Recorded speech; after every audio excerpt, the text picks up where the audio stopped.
I watched hours and hours of YouTube tutorials on AI prompting, and after all that time, I reached a conclusion that surprised me. AI prompters are doomed. Just watch this. Professional giant sage green octopus with glowing white spots and long tentacles, top view, under the water, and half above the water, with big crashing waves and bright night sky.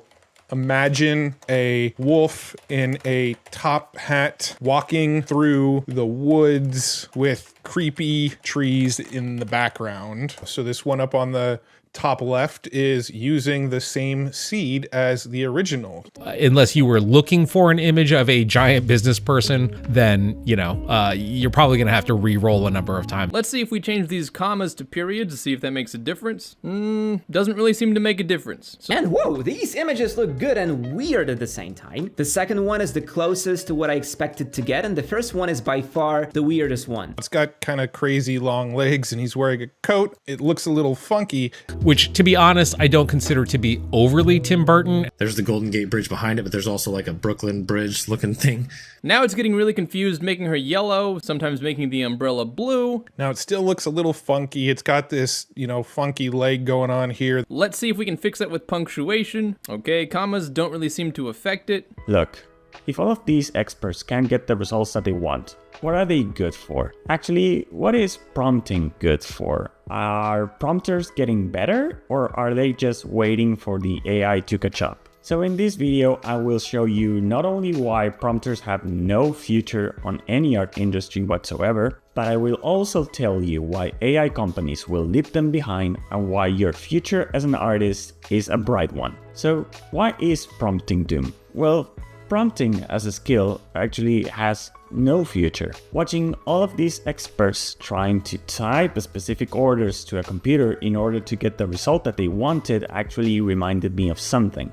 This is DOS. Unless you are old like me, you might not know that this is how using a computer used to look like in the late 80s and early 90s. Text on a black screen. You typed text on a black box, and if you did your job right, the computer would respond by obeying that order and executing what you wanted it to do. If you wanted to do anything with a computer, you had to write it in a way that the computer understood. Actually, it was the only way to use a computer. If you wanted to do anything, you had to type. Even if you wanted to draw, you had to give your computer a very specific set of instructions in order to get a drawing done. But then things changed. OSs like Windows or Mac OS started developing a user interface that was graphical like the ones you use right now. So instead of trying to type the path to a file in order to access it, you just had to click on an icon and open a folder. As the computers got better, software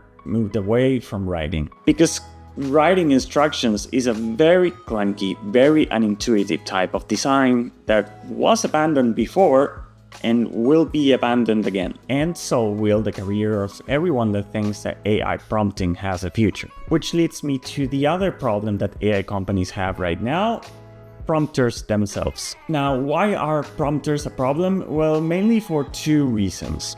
The first one is that a lot of these AI users have gone out of the way to antagonize any prominent artists that have spoken against AI art and started using their art to train AI models, just to piss them off and sometimes to profit from it. The more the artists fought against this, the more the prompters double down on their threat. The second reason is pretty evident if you look at AI art. Most of these AI users, even the most well-intended ones, have actually no art skills whatsoever. This is what attracted them to AI in the first place. But when you know nothing about composition or storytelling or color theory, when you don't know anything about art, any piece of artwork that you create with AI that looks kinda well rendered will seem like good art, even when it isn't. And even when this happens, even when the AI users get an image that they like, most of the time it's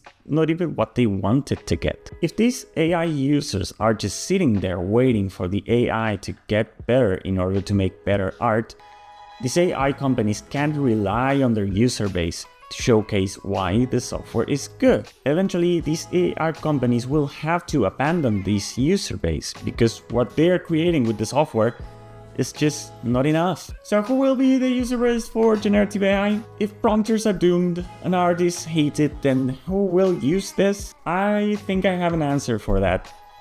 But first I want to show you something. This is photo bashing. It is very commonly used amongst concept artists, and it is basically a digital version of a collage, but with a lot more painting and a lot more knowledge in light and composition. It is not easy, and it takes a lot of skill to take a few cropped elements from photos and turn them into fantastical words. But there was a time when this was deemed unacceptable by the artist community. It was so unacceptable that some of the earliest photo bashers were driven out of social media because of how much hate they were getting. But now you're looking at this footage and you're probably thinking, hey, this looks pretty good. Now, who's to say that in a few years we won't be feeling this way about using a little bit of AI in our work? Let me tell you about Kirsten Cerngebel. She is a concept artist, and here she is explaining on a podcast how she is using stable diffusion to iterate on different versions of an idea she has in order to explore variants of an idea a bit faster.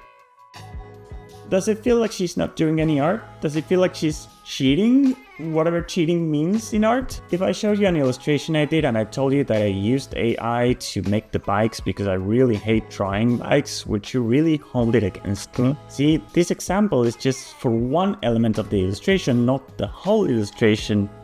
Does that make it okay? Because slowly, these AI companies are realizing that these generative AI tools are not really meant for creating images, but for assisting artists in making art. One is Adobe. And while Adobe does offer a tool for creating AI images, it also realized that the best way that it can implement AI is to offer it as another tool among the many tools that an artist have on their software. And while you still have to write a little bit in order to get what you want, most of the interface is just an UI. You have to press buttons and move sliders in order to get what you want.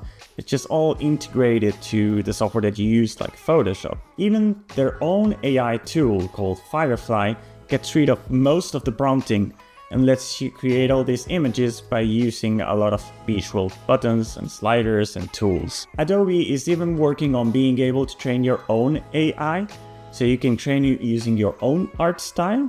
So you can use it for when you need assistance for drawing bikes. Because I'm sure that you hate bikes as much as I do. And horses riding bikes, that's a nightmare. There are also other companies like Krea that require you to draw in order to get an image done, even though you still sort of get an image when you don't draw anything. And if you paste an image, you get something worse? It doesn't matter though, because as you can see, prompting is taking a backseat to actual drawing for making art. And you will see more and more of these tools pop up every year, and you will see how all of these tools will start moving away from the obsolete model of trying to engineer a prompt for a more visual and more friendly interface. And when this happens, in the end, there will be no more AI art, just artists making art using AI. As you can tell, I'm optimistic. I don't think that anyone is going to lose their job. Instead, I believe that people will be able to create twice the amount of artwork in half the amount of time. Maybe instead of having to wait 2 years for your animated show to come back, you will just have to wait 1 year or less. Maybe this means that an artist will be able to finish their graphic novel faster because an AI will be assisting them by keeping the characters consistent. And in most cases, artists will use it to draw bikes, because we all hate bikes. I know you're there, you hate bikes too. Come on, I can't be the only one. But honestly, what would you use it for? Have you thought about it? I believe that every technological breakthrough has led us artists to get closer to the dream of being able to draw at the speed of thought, which I'm pretty sure that we all wished we could do at least once. You know those moments when you close your eyes and the idea is so clear that you just have to grab a sketchbook, grab a pen and just start drawing? Try your best to capture that thought that you're having right now. Try to make it stay there in the page. And then you look at it and say, it looks a little funky. I love sketching. But if I'm honest, I have a problem with sketchbooks and how sketchbooks are being used right now by other artists. I might have a take on sketchbooks that might not be the most popular one, and I talk all about it here.